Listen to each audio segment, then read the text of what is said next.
Hi, you guys. Aluchi here. Just had some evening thoughts for you guys.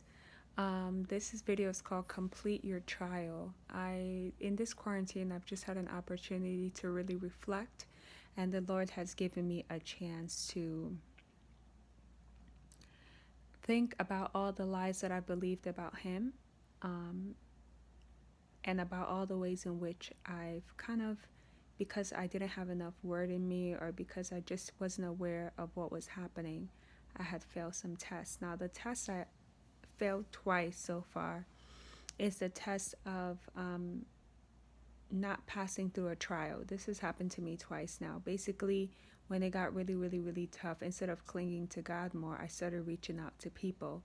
And people are predisposed to feel sorry for you, and people are predisposed to show sympathy.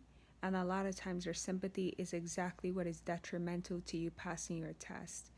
We can see that in the life of Jesus when Peter tried to keep him from going to the cross, and God had to rebuke him and say, "Get behind me, Satan," because he recognized that Peter's sympathy was actually keeping him from the cross.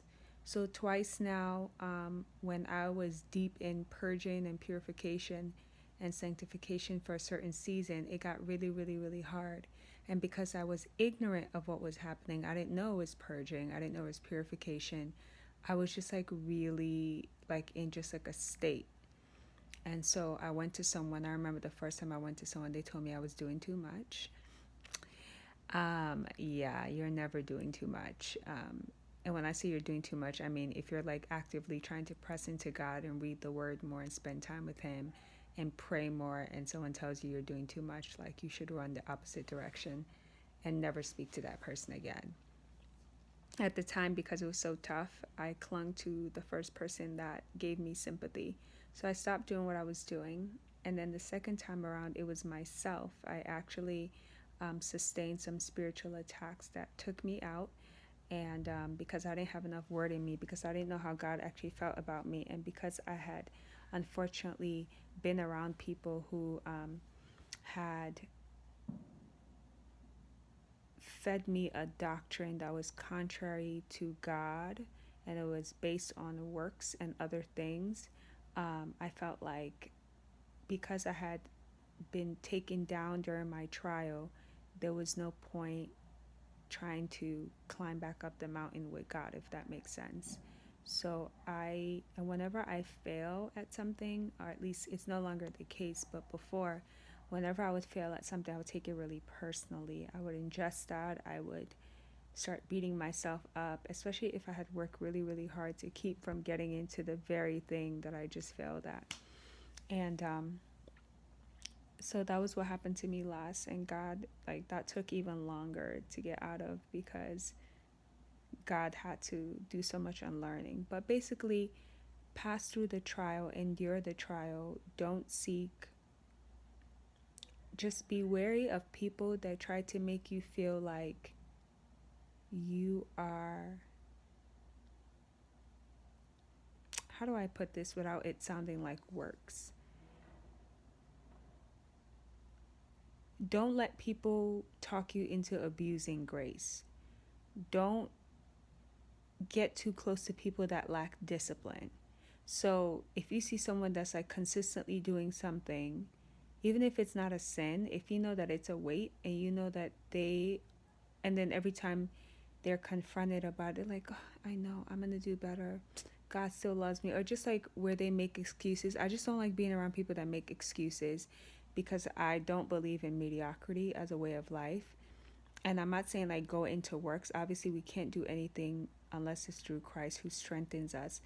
But, and that's another thing, man, just stay with God, stay with the Lord, because let Him take you through the trial. Let Him bring people into your life that will help you pass your test, but don't actively seek people.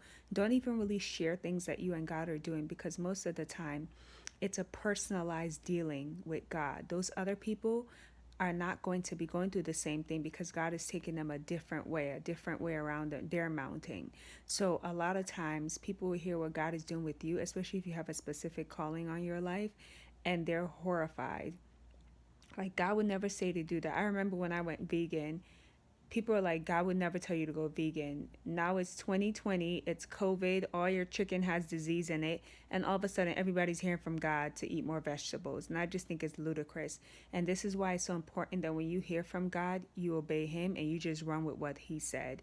Don't try to validate what you heard from God. If you're confused, ask God for confirmation. He's more than capable of getting a message through you, whether it's a message, a word of encouragement, a rebuke, whatever it is. God is more than capable of being there for you. So when you're going through a season of consecration, that's the word, and God is like pulling things away from you and asking you to stop doing certain things, or maybe He has some very much more strict commands for you, like don't wear makeup, or don't eat that specific food, or no longer patronize this place of business. That's between you and the Lord, and no one is going to understand it. And the minute you try and curry favor or sympathy from people, that is the minute you are completely removed from the specific walk that God has you on. And the sad part is you're going to have to repeat. Usually, you're going to have to repeat that level. So just beware of people who show you like a lot of sympathy when God is dealing with you. Be careful of those people. Be careful of people who consistently make excuses for themselves year in, year out, and they never change. And the thing, and it's like, there's a woman of God that I follow her ministry, and even God had to check me on her, as like strict as she is with herself. There was one thing I was sharing with her, and she was like, if the grace is not there, it's not there. In my head, I was like, the grace is always there. That's the whole point of grace, to always empower you to go higher and deeper with the Lord. And then I overheard, like, there was something she had put out that I was watching, and she was just like, there's no excuse. The grace is there. It's just our flesh. And I was like, now you have arrived at the truth I have always known. But because I sought her advice, I received advice that was contrary to what my spirit man was telling me was true, which is that, yes, it might take you time to overcome things, but the grace is always there to overcome. So if there's no overcoming, it's because either the flesh is too strong or you really don't want to give up something. Because I've yet to see somebody really want to give up something and not be there to help them continue to walk down that path of righteousness. I've yet to see it. Even if it doesn't happen overnight, I've yet to see a stronghold that you desperately want out of your life get stronger instead of weaker as you actively pursue God and actively pursue the destroying of that stronghold. Like, it's our flesh 99.9% of the time. So don't allow other people's flesh to take you off the path. Like, I'm just learning all over again in this season. Whatever God is doing with me, I need to keep to myself and with God. And just really just keep my head down and run the race that He's given me, because a lot of people are making excuses. A lot of even your favorite strong person in the Lord has an area in which, because they are not running that specific leg of the race well, they're going to give you advice that is a reflection of their limitations and their weaknesses. And we have to get the discernment to learn. First of all, we have to get the self-control to just be in a place of the valley with the Lord and be okay with that. And let Him work us through the valley until we come out into the mountaintop. I have learned the hard way to not go to people when God is dealing with me, because most of the time those people are going to take me off my path. And I'm at the place where, let me tell you something, there are certain mountains that I cannot circle around not one more time. So I just wanted to share that with you guys. Be careful of people who feel sorry for you when God is dealing with you. And it's best to just be silent in seasons of consecration. It's best to just be quiet. It's best to, even if you do go to people, listen to what they're saying. Weigh it against what your spirit man has already told you, and then pick and choose what you're going to accept and run with, because you could be aborting your own destiny. All right, you guys have a great one. Bye.